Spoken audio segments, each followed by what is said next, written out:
congratulations, back-to-back victories here at the Bedford World Matchplay. How would you assess this one compared to your previous game? I was in control most of the time in both games.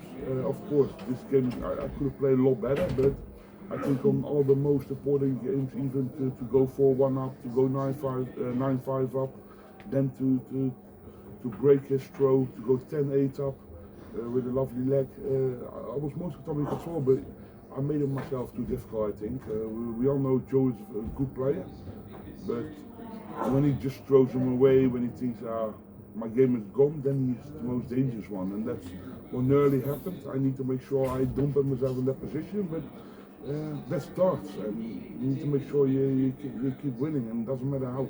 I remember you sat there and said the littler win would mean nothing if you didn't back it up. No, exactly. This time around, so you must be pleased that you haven't slipped and your standards have stayed at a constant level. Yeah, I think, yes, it was a constant level. I think my scoring power in a couple of legs was really good, but also in some legs was really poor, but that's something to do a little bit of maintenance tomorrow in a good practice session to make sure I'm ready for Friday.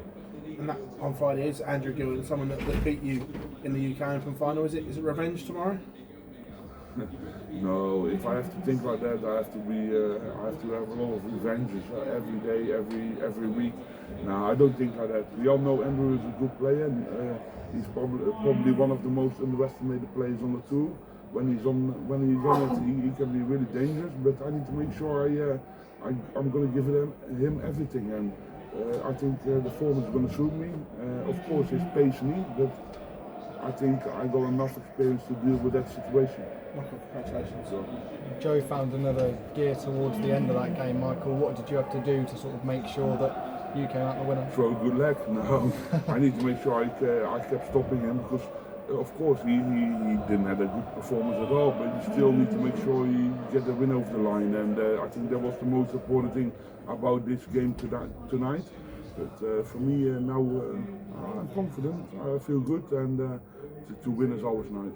Does it feel like this week could be a really important week, not just in your season, but in the last couple of years, to make sure you consolidate yourself? I always say after the World Championship and the Premier League, this is the most important tournament of the year, so it would be really weird for me to say it wouldn't be important. Of course this is important, it's one of the biggest tournaments of the year. Everyone wants to win this, simple. I know you said to Phil there it wouldn't be about revenge against Andrew Gilding, but no. It's a big game for yourself, and Andrew's playing well. Yeah, but it's a big game for Andrew as well. But bigger for Andrew than you? Sorry? Do you think it's bigger for Andrew than yourself? Yeah, 100%. I think after the UK Open he's been playing a bit poorly, so he wants to put his fist on the game as well, and he doesn't want to let this chance slip out of his hands. But that's for me to stop him. I need to make sure I keep remaining playing well, and make sure I put him under pressure constantly. Thank you. Michael, yesterday Wayne Mardle said your draw's gotten easier as you've progressed. Littler, Joe Cullen and Andrew Gilding. Would you agree with that? Yes and no, of course. Maybe, yeah, but I don't think Andrew Gilding is a lot worse than Joe Cullen at the moment. Joe Cullen is not going through his best patch of his life. We all know that. I thought I had poor results lately, but yeah, if we talk about him, he had a tough period as well. So, and Andrew Gilding, he's a very steady, calm, he's always on his own player, and I need to make sure I keep battling my own battles, and I shouldn't look toward anyone else. I need to make sure I do the right thing for myself. And against Andrew, it's a best of 31, and he plays at first to 16. First to 16. And he plays I at. thought it was first to 13. No, 16. No, it's changed. First to 16. Yeah, first to 16. Yeah, before this game was first to 13. Second round used to be. Yes. Yeah, it used to be. But Andrew plays at quite a slow pace, so when you're playing that long of a match against somebody who isn't the quickest, can it be sometimes difficult to keep that concentration over that duration?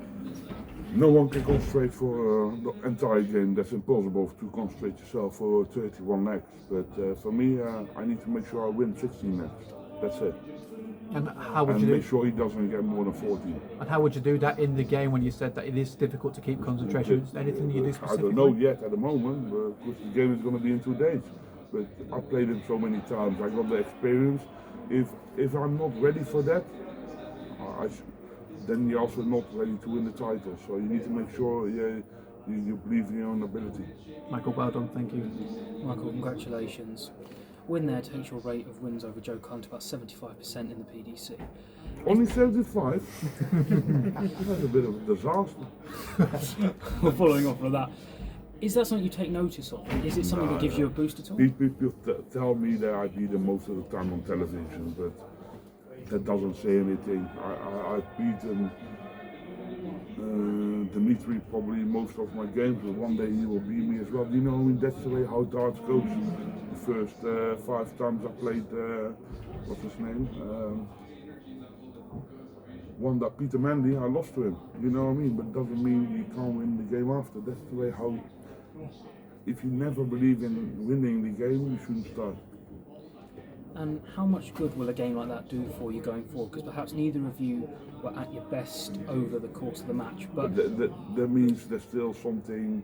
If you play your best game, then there's nothing after that to gain. There's nothing there to get, and it will be more difficult because you can't do it any better.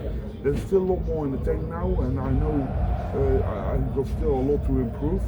My game has to be better, but I will be ready for it. thank you, congratulations.